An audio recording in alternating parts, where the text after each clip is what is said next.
안녕하세요 여러분, 노엘입니다. 제가 지난번에 한의원에 가서 저의 유산 원인을 알게 되었다고 말씀드렸잖아요. 오늘은 그 이야기에 대해서 좀 더 자세히 말씀드리려고 해요. 남편이랑 같이 한의원을 갔는데 처음에 저의 맥박을 보시고 저희 몸 상태에 대해서 진단을 먼저 하세요. 그리고 나서 그 한의사님이 저의 몸에 대해서 자세히 설명을 해주신 다음에 그 다음에 저희 고민거리에 대해서 상담을 하는 방식이었거든요. 그래서 한의사 선생님은 제가 유산을 했던 사실 자체를 모르고 계셨어요. 그냥 제 맥을 짚으시고 처음에는 저희 혈관이 굉장히 얇고 약하고 그리고 수족냉증이 있고 되게 밴댕이 같은 성격이다. 좀 작은 거에도 굳이 예민하지 않아도 되는데 예민한 척을 한다. 뭐 이런 말씀을 처음에는 해주셨는데 그런 게 저한테는 크게 와닿지는 않았어요. 뭐 그렇구나. 뭐 그런가 보다. 해주시는 말씀들 한 귀로 듣고 한 귀로 흘려버리려고 했는데 갑자기 지금 몸 상태로는 만약에 둘이 임신을 준비하고 있다면 본인은 유산될 몸이다. 뭐 이렇게 말을 하시는 거예요. 제가 유산될 몸이라고요? 갑자기 한의사님이 하시는 말씀이 귀에 들어오기 시작했어요. 내가 왜 유산을 하게 될 몸이지?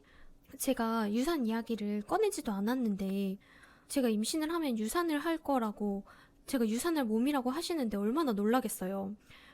그래서 너무 놀래가지고 사실 제가 유산을 2번을 했다.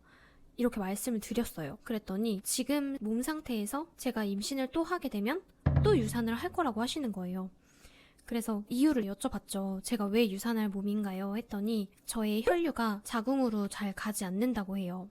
이게 온몸의 혈액순환이 잘 되어야 되는데 심장에서 펌핑하는 이 혈류가 자궁 쪽으로 가는 그런 부분이 좀 막혀 있다는 거예요. 이게 아예 막혀서 불임은 아니래요. 근데 이 혈액의 흐름이 되게 약해가지고 아기가 생겨도 잘 자라지를 않는다는 거예요. 근데 그때 제 상황하고 너무 잘 맞아 떨어지는 거죠. 제가 유산을 2번을 했던 것도 뭔가 아기로 보이는 배아가 있는데 거기서 심장이 안 뛰었었고, 2번째는 아예 아기가 생기지도 않았었잖아요. 뭔가 수정이 되고 그 다음 단계로 진행이 되어야 되는 과정에서 아기가 크지를 않았던 거예요. 그래서 그러면은 유산을 하지 않기 위해서 임신을 하기 위해서는 어떻게 해야 되냐 여쭤봤어요. 그랬더니 제 혈류가 자궁으로만 잘 가면은 임신이 되는데 그 문제에 대한 해결 방법이 저한테는 당이라는 거예요.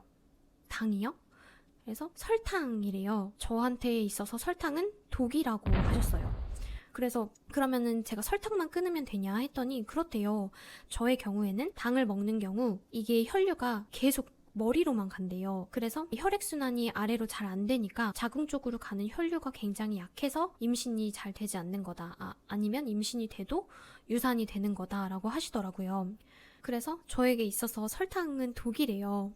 몸에 당이 굉장히 많이 쌓여서 노폐물이 되는 타입이고 이걸 빼고 좀 혈액순환이 원활하게 되어야지 아기가 생겨도 뱃속에서 잘 자랄 수 있다고 하더라고요. 저에게 설탕 끊기란 진짜 어려운 과제 중에 하나예요. 제가 이 한의원을 갔을 때에도 바로 직전에 노티드 도넛을 혼자서 2개를 먹고 갔었거든요. 그리고 저는 빵순이로 산지 30년이 넘었고 정말 365일 빵만 먹어도 안 질리는 사람에게 이 설탕 끊기란 정말 어려운 과제였어요. 저는 매일 간식을 달고 살고 영화관에 가면 무조건 팝콘을 먹어야 되고 무조건 콜라를 시켜서 먹어야지 영화를 볼 수 있는 사람이에요. 그리고 카페에 가면은 커피만 시키는 게 아니라 무조건 케이크나 빵을 주문하는 스타일이고 빵이 너무 좋아서 베이킹도 직접 집에서 할 정도로 진짜 빵을 좋아하거든요. 근데 그런 저에게 설탕을 끊기란 정말 어려운 과제였어요. 하지만 이게 임신하고 연결된 문제다 보니까 저도 어쨌든 끊기로 결심을 했죠. 그동안 혹시 과일은 먹어도 되냐 했더니 과일은 조금은 괜찮대요. 정말 다행이었죠. 그래서 과일은 조금 먹되 설탕이 들어간 간식을 한번 아예 끊어보기로 했어요. 본래 먹는 저의 식사량은 그대로 하되 정말 간식만은 제대로 끊어보자라고 다짐을 했었어요. 그렇게 한 달이 지났을까? 남편이 제가 뭔가 살이 빠지고 있는 것 같다는 거예요. 되게 슬림해졌대요. 그리고 회사에서도 회사 사람들이 저보고 다이어트 하냐고 물어보시더라고요. 그래서 근데 몸무게를 재봤더니 몸무게는 안 빠졌어요. 근데 이제 붓기가 빠진 것 같더라고요. 몸에 있는 노폐물이 그만큼 많았던 거죠. 그래서 그런 노폐물들이 점점 빠지면서 확실히 제 눈바디가 많이 달라지는 거를 느꼈어요. 아, 진짜 내가 당을 안 먹으면 눈바디가 이렇게 달라지는구나 싶더라고요. 저는 2개월 동안 설탕을 진짜 안 먹었어요. 과일은 대신 딸기를 되게 많이 먹었었고, 방울토마토나 정말 입이 심심할 때에는 그 설탕이 들어가지 않은 대체당의 간식이라든지 그런 걸 조금씩 먹긴 했는데, 어쨌든 최대한 설탕은 끊어보려고 노력을 했었어요. 그리고 나서 2024년 2월 저는 임신을 하게 되었습니다. 지금까지 유산을 하지 않고 아기를 잘 지키고 있는 상태이고요. 그런데 제가 설탕을 끊은 것도 있지만 그때 인공수정을 한번 진행을 했었어요. 다시 임신이 될 수 있었던 원인이 설탕 때문인지 인공수정 덕분인지 그거는 사실 잘 모르겠어요. 그런데 한 가지 확실한 건 어쨌든 제가 임신이 되기에 적절한 몸 상태를 만들 수 있도록 최대한 노력을 했고, 그거에 플러스로 의학의 도움을 또 받아서 조금 더 임신을 할 수 있었던 확률이 높아지지 않았나 그렇게 생각을 하고 있어요. 그렇게 해서 현재는 임신 7개월 차가 되었어요. 지금도 그렇지만 임신 초기에는 또 유산이 되진 않을까 하면서 굉장히 전전긍긍하고 걱정도 많이 하고 염려도 많이 되고, 그리고 그 염려가 될 만한 이벤트도 사실 되게 많았었어요.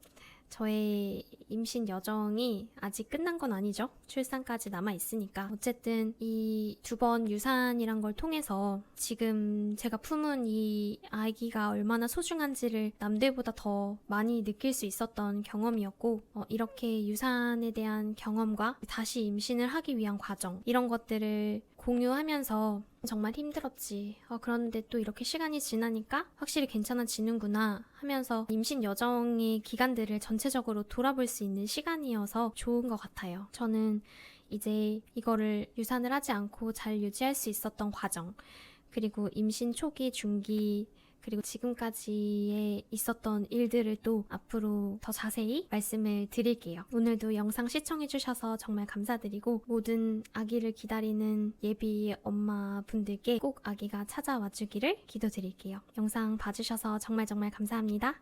저는 또 다음에 봐요. 감사합니다. 안녕.